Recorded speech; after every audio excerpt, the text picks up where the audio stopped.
Yung aking pangarap na sinabi na nung bago akong upo, na sana mapababa natin ang presyo ng bigas ng 20 piso.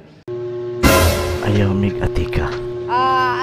Presidente BBM, kung pwede nga lang, lahat ng mga pangako nyo sa mga mahihirap yung 20 pesos na bigas, na ito man din nyo napatupad. Kaya kung pwede lang, bumaba na lang kayo. Yung pagbiyahe-biyahe mo sa ibang bansa, ilaan mo sa mga mahihirap na katulad namin.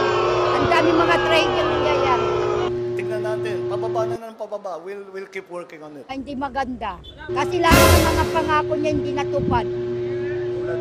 Tulad ng bigas. Magkano na ang bigas sinasabi niya? 20 pesos. Magkano na ngayon ang bigas namin? 62.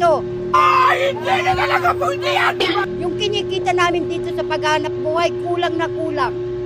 Kaya ang patakbo ni BBM ngayon is hindi maganda. Sayang ang binuboto sa mga bumoto, mga abno. Hindi nila iniisip yung mga ano dito.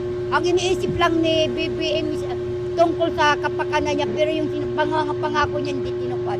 Biyahe-biyahe lang. Sa lahat ng mga presidente siya lang ang bumabiyahe. Hindi niya iniisip